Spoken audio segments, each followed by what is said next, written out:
Hello everyone. आज मैं आपको एक नया विषय पढ़ाने वाला हूं जो है cost of capital. Cost of capital क्या है इसको थोड़ा जान लेते हैं। कॉस्ट ऑफ कैपिटल जो है वो आप ऐसे कर सकते हैं कि जो value of share, debenture and preference share होती है उसको प्राप्त करने की लागत होती है, उसका परसेंटेज होता है। यहाँ लागत का मतलब उसकी विक्रय मूल्य या सेल वैल्यू से नहीं है। यहाँ मतलब है कि जो हम पूंजी लगाते हैं बाजार में, जो कैपिटल इन्वेस्ट करते हैं मार्केट में, उसका परसेंटेज क्या होता है, उसकी रिटर्निंग रेट क्या होती है। तो यहाँ जो है रिटर्निंग रेट से मतलब है कि वापसी दर क्या है। तो मैं आपको बता दूं कि कॉस्ट ऑफ कैपिटल जो है यहाँ पर 3 वर्गों में मैंने विभाजित कर रखा है। पहला है कॉस्ट ऑफ डिबेंचर, दूसरा है कॉस्ट ऑफ प्रेफरेंस शेयर और तीसरा है कॉस्ट ऑफ इक्विटी शेयर। आपको मैं बता दूं कि जब आप कॉस्ट ऑफ कैपिटल की गणना करेंगे तो cost of debenture before tax and after tax दोनों निकालना होगा। आपको ये पता करना होगा कि टैक्स के पहले डिबेंचर पे क्या रिटर्निंग थी और टैक्स के बाद जो है डिबेंचर पे क्या रिटर्निंग होगी। इसी तरह आपको कॉस्ट ऑफ प्रेफरेंस शेयर पे भी बिफोर टैक्स और आफ्टर टैक्स निकालना होगा। बिफोर टैक्स आफ्टर टैक्स का मतलब है ये पता करना होगा कि टैक्स के पहले क्या रिटर्निंग थी और टैक्स के बाद क्या रिटर्निंग होगी।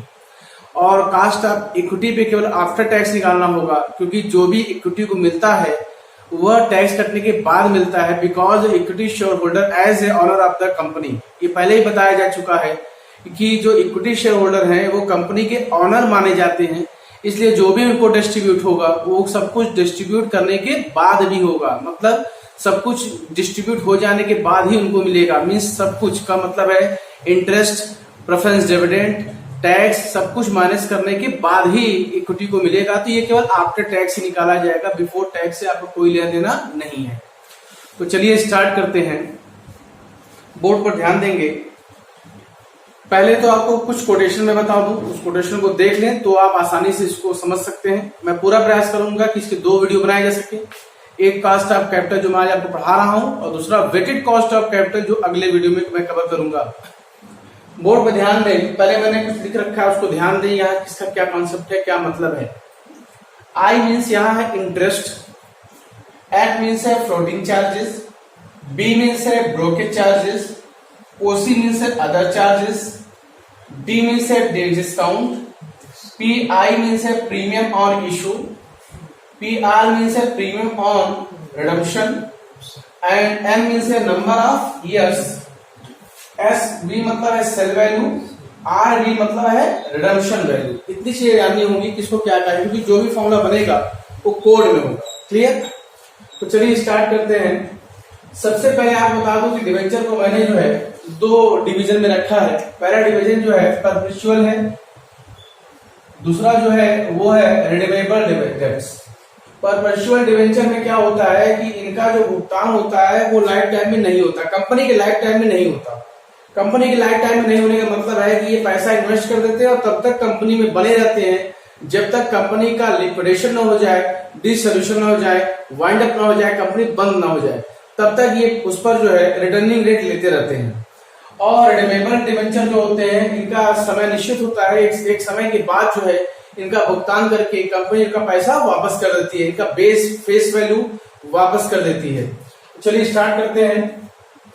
ध्यान दीजिए कि केडी, अब आपको समझना होगा। एक मैं स्ट्रक्चर तैयार कर देता हूं, थोड़ा सा आप समझेंगे। इसके पहले वीडियो मैंने एक बार आपको इसी फाइनेंशियल अकाउंट मैनेजमेंट में बताया था। मैं बॉक्स में कुछ बना रहा हूं, ध्यान दें। सेल्स में, ठीक है, सेल्स में से बीसी निकालेंगे, आप आ जाएंगे सी पर, सी में एफ निकालेंगे, आप आ जाएंगे ई बी आई टी पर। ध्यान देंगे, उस तरह में दिख रहा हो आपको ई बी आई टी, ये माइनस किए। इसी प्रॉफिट का डिस्ट्रीब्यूशन होता है। प्रॉफिट का डिस्ट्रीब्यूशन कैसे होता है, सबसे पहले इसमें से आई निकालते हैं। आई मीन्स होता है इंटरेस्ट। आई निकालने के बाद हम लोग इसमें से टैक्स निकालते हैं। टैक्स निकालने के बाद हम लोग इसमें से पीडी निकालते हैं। पीडी मीन्स होता है डिविडेंड ऑन प्रेफरेंस शेयर। तो यहां जो बचता है उसी को बोलते हैं ई बी, ठीक है, ईपीएस, ये E टू ई का मतलब होता है अर्निंग टू इक्विटी। देखेंगे earning before interest and tax, जो भी अर्निंग टैक्स के पहले होती है उसमें सबसे पहले इंटरेस्ट निकालते हैं, उसके बाद टैक्स निकालते हैं, उसके बाद प्रेफरेंस डिविडेंड निकालते हैं, और उसके बाद जब आएगा वो मिलेगा अर्निंग टू इक्विटी। तो यहां समझना है कि जब आप डिवेंचर पे ध्यान दें तो टैक्स से पहले ही उनको ब्याज दे दिया गया, इसका मतलब है कि उनको टैक्स अलग से देना होगा। तो यहाँ आपको बिफोर टैक्स निकालना होगा पहले, cost of debenture before tax. Cost को यहाँ के कहा जाएगा ना कि सी कहा जाएगा, तो ये केडी का फुल फॉर्म हो गया कॉस्ट ऑफ डिवेंचर। ध्यान रहे ये बिफोर टैक्स निकाला जा रहा है, आफ्टर टैक्स होगा तो केडीटी हो जाएगा। क्लियर? तो केडीटी लिखने की जरूरत है, अब केबीपी लिखने की जरूरत नहीं, केडीबीपी लिखने की जरूरत नहीं है, केवल केडी से काम चल जाएगा। क्लियर? स्टार्ट करते हैं। I upon SV into 100, I means interest, SV मतलब सेल वैल्यू इंटू 100। एक सिंपल क्वेश्चन का आंसर हुआ है। अगर मान लीजिए क्वेश्चन में और सब चीजें हैं, जैसे I means interest, F means floating charges, B means brokerage charges, OC माने other charges, D means discount, P I means होता है प्रीमियम ऑन इशू। ठीक है, प्रीमियम ऑन क्या? इशू। तो ध्यान देंगे कि डिस्काउंट यहाँ प्लस है और ये यहाँ माइनस है, दोनों में से कोई एक हो सकता है, इसलिए मैंने और शब्द का उपयोग किया है। अगर डिस्काउंट है तो प्लस कर दें और प्रीमियम ऑन इशू है तो क्या कर दें? माइनस कर दें। ठीक है, यहाँ ध्यान देने की बात है कि अगर प्रीमियम ऑन इशू है तो यहाँ पर प्रीमियम ऑन इशू जो है वो प्लस हो जाएगा क्योंकि सेल वैल्यू बढ़ जाएगी। चलिए वो फिर देखते हैं। I means interest, F means floating, B means brokerage, OC मतलब अदर चार्जेस, डी मीन्स है डिस्काउंट। या आपको प्रीमियम ऑन इशू को मिला होगा। प्रीमियम ऑन इशू का मतलब है 3 प्रकार से इशू होते हैं, एड पार, एड डिस्काउंट, एड प्रीमियम। अगर एड पार है तो इससे काम चल जाएगा, एड डिस्काउंट है तो ये आपको ऐड करना होगा, एड प्रीमियम है तो यहाँ पर आपको जो क्या करना होगा? इशू करना होगा।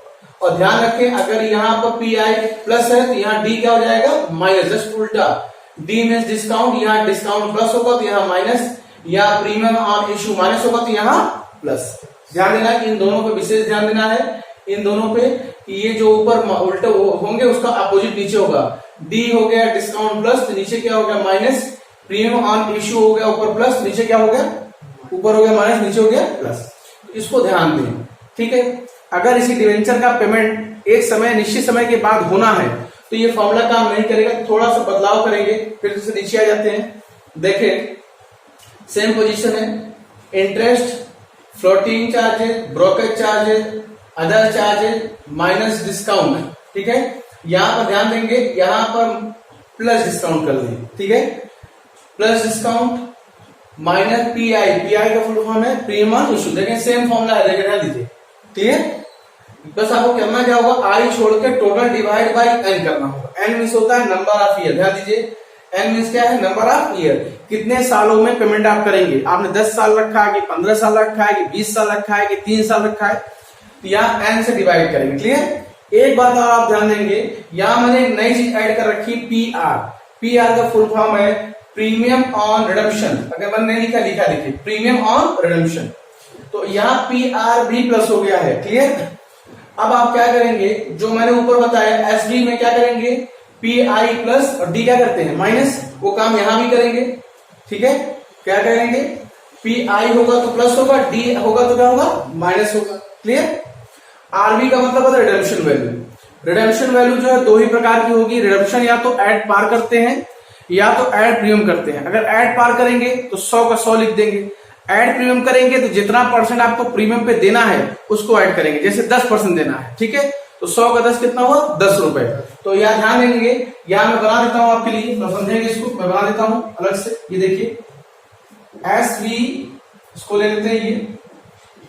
ठीक है, प्लस पी आई या डी, एक ग्रुप बना ले, टोटल प्लस रिडम्पशन वैल्यू में क्या ऐड हो जाएगा? प्लस यहां क्या करेंगे? पी आर ऐड कर देंगे, बस इतना। रिडम्पशन वैल्यू ऐड पार भी हो सकती है, प्रीमियम के साथ हो सकती है। ध्यान रखें, प्रीमियम और रिडम्पशन ऊपर हमेशा प्लस होगा और नीचे भी प्लस होगा। क्लियर? जबकि डिस्काउंट और premium on issue just opposite. अगर ये प्लस है तो ये नीचे माइनस होगा, ये माइनस है तो क्या होगा? प्लस होगा। फॉर्मूले को नोट कर लीजिए, फीडबैक आपको मिल जाएगा। आगे जो है किसी क्वेश्चन को आप सॉल्व कर सकते हैं। तो ये जो देखे, ये केडी का फॉर्मूला था। केडी का फुल फॉर्म क्या है? Cost of debenture. एक परपेचुअल डिवेंचर है और दूसरा क्या है? रिडेमेबल डिवेंचर है। अगर केडीटी निकालना है तो बस आसान है, केडीटी में क्या करना है? केडी निकाल लिया आपने, किसी तरीके से निकाला, और बस आप क्या करेंगे? 1 माइनस टी कर देंगे। टी का मतलब यहाँ टैक्स है। क्या मतलब है? यहाँ टी फॉर है टैक्स, ठीक है? टी फॉर क्या है? टैक्स। ठीक है, आगे देखते हैं। अब आप ध्यान देंगे कि हम जो लोग जो है कॉस्ट ऑफ डिवेंचर के बाद कॉस्ट ऑफ प्रेफरेंस शेयर निकालेंगे। कॉस्ट ऑफ प्रेफरेंस शेयर में ध्यान देना है कि जब प्रेफरेंस शेयर को डिविडेंड मिलता है तो टैक्स के बाद मिलता है। क्लियर? तो सेम फॉर्मूला मैंने लिखा है, डू सेम कंडीशन, फॉर्मूला वही रहेगा, बस जहां केडी है वहां केपीटी रह जाएगा। टी के लोग बता रहा हूं आपको, मेरी बात को ध्यान से सुनेंगे। जब भी प्रेफरेंस डिविडेंड दिया जाता है वो टैक्स काटने के बाद दिया जाता है, इसलिए जो प्रेफरेंस शेयर आता है पहले केपीटी आएगा, उसके बाद केपी निकाल सकते हैं आप। इसमें क्या था? पहले क्या आया था? केडी, फिर क्या निकाले? केडीटी। लेकिन इसमें उल्टा होगा, पहले क्या निकालेंगे? केपीटी, फिर क्या आएगा? केपी। क्लियर? तो जो फॉर्मूला आपको यहां दिख रहा है उसी फॉर्मूले को यहां रख दे। क्लियर? लेकिन ध्यान रखें, बस आई मीन जो इंटरेस्ट है, आई की जगह बना दे क्या? पीडी। पीडी का फुल फॉर्म क्या है? Preference dividend. प्रेफरेंस डिविडेंड, जैसे यहाँ आई है तो यहाँ क्या लिख देंगे आप? पीडी, बस इतना लिख देंगे, उठा के पूरा फॉर्मूला ट्रांसफर कर देंगे। क्लियर? तो हटा देता हूं अभी चूंकि इसके आगे लिखा हुआ है। ठीक है, अब आप क्या करेंगे? जब केपीटी निकाल लेंगे तो फिर क्या निकालेंगे? केपी निकालेंगे। केपी का फॉर्मूला क्या है? KPT total divide by 1 minus T, क्योंकि अब आप क्या कर रहे हो? केपीटी के बाद केपी निकाल रहे हो, तो ये आफ्टर टैक्स है और ये बिफोर टैक्स है।